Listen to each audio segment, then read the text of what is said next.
hilarious John Forward, everybody.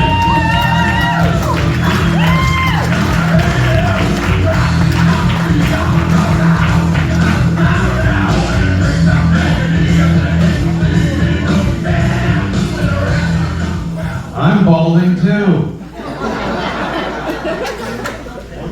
But unlike Paul, I'm also short and fat. Triple threat. How are you doing tonight? Round of applause for me again. Thank you. More for the sound of laughter. Thank you. So I've been engaged for about a year now, and she's happy about it. We haven't even begun to talk about a date yet.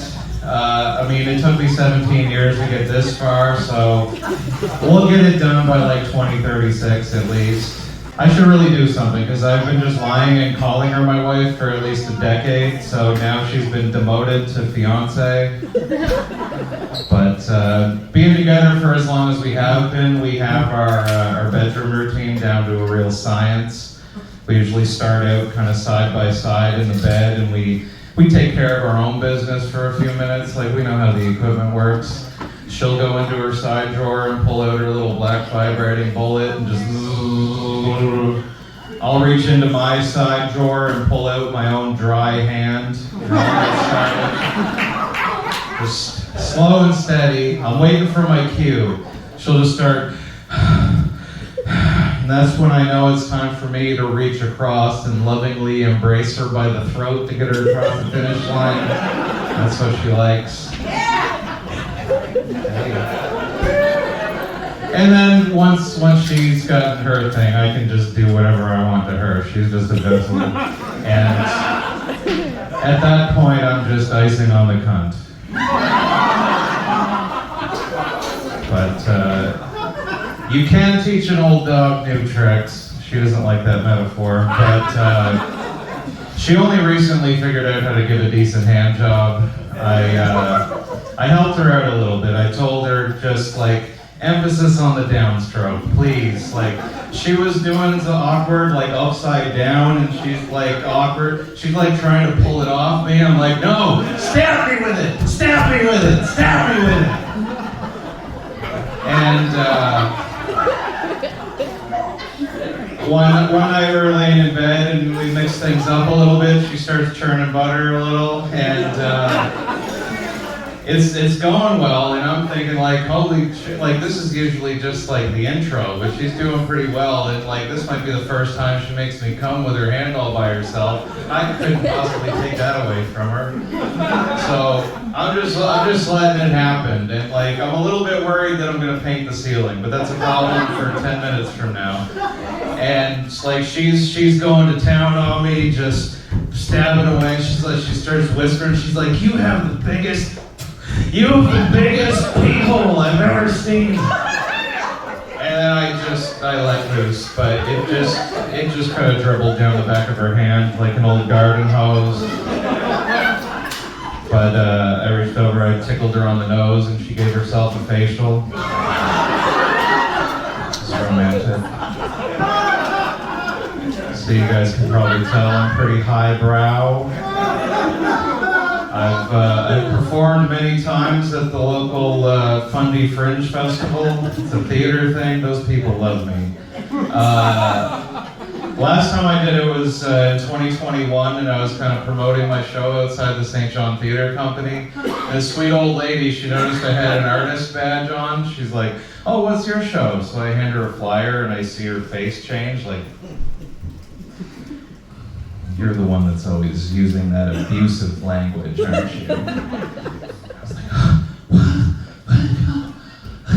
Is this a microaggression? I didn't like those pronouns one bit.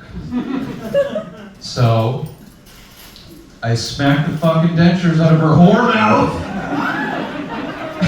And I said, no man, you've mistaken me for someone else. I'm a nice boy. But, I know I can do better. They say on the internet everybody gets mad, like you're not supposed to punch down, you're not supposed to make fun of somebody that's like a lower status than you. And I'm a cisgender, white, straight male, boo. But those are all the top things. Who am I supposed to punch up to?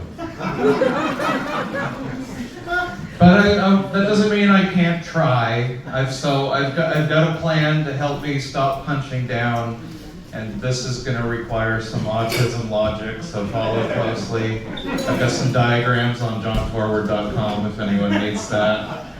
But again, cisgender, straight white male, but this is 2023. All those words are negotiable. So first off, I sit down to pee like a third of the time. Like middle of the night, I'm not turning the lights on and aiming, that's bullshit. I'm sitting down. And I cry during movies, and I sometimes cry during commercials, and I do my own laundry, so I think that counts as non-binary. Check. And I don't know if I'm fully straight. Like 6 months ago, I found myself pretty attracted to a trans person, and I know. Me being into a trans woman doesn't count as gay. Trans women are women. I've read the literature. I got it. But this was a trans man, and him had a great rack. I was like, damn, Henry, I'm feeling pretty gay for them titties. I mean, if I like that dude's pussy, do I get to join the Pride Club? How many lips? So, I don't know if that's gay or bi, but give me at least a pansexual. Check.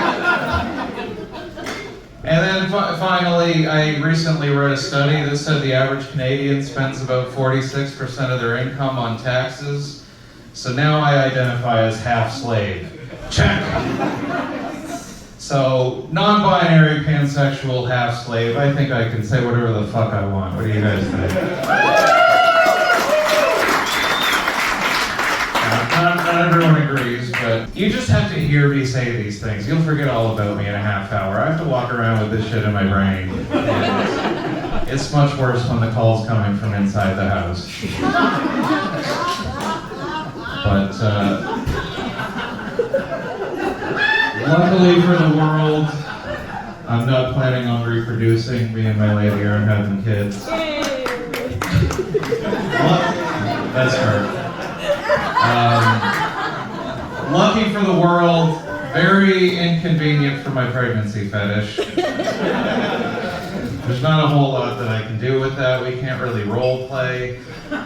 I mean, like, she put on a few pounds over COVID, but it's not the same. There's no baby in there, it's chicken nuggets. But I don't know what's wrong with me. Like, I try to keep it composed, but if I'm out and I see like a beautiful pregnant lady, in my head I'm like, oh. But even though I know she's probably got a man. If she doesn't, that's kind of a red flag. A lot of pressure on that unborn child. I don't know if I'm still gonna like mommy when she's not glowing anymore. But a lot of people, like I was laid off longer than I thought I was going to be over COVID, and you hear about people doing all these pandemic projects. Like, that would have been a good one. We could have knocked her up, and I could have had some fun for like 8.5 months, and then we could have got one of those super ultra late term abortions. One of those real chunky ones from the protest signs. You've seen them. Apologies to the conservatives in the audience. I don't know where life begins, but I'll concede. 8.5 months deep, that's veering dangerously close to a baby murder. I'll give you that. But, hear me out. We put down live dogs all the time just for biting somebody, and I'd rather get bit by a dog than have a baby. So, unless that dog is gonna bite me every day for 18 years. 25. Rabies, not babies. My kid wouldn't be a loser. What are you talking about?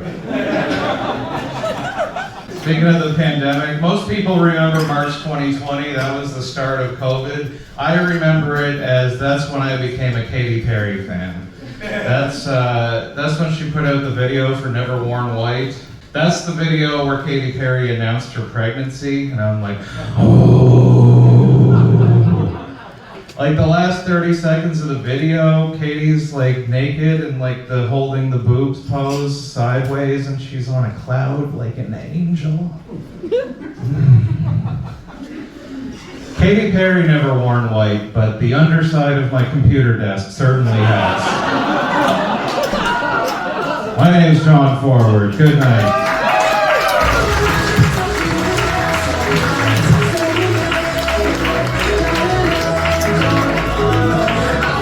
John Forward, there he goes, everybody, clapping, clapping. Clapping, clapping.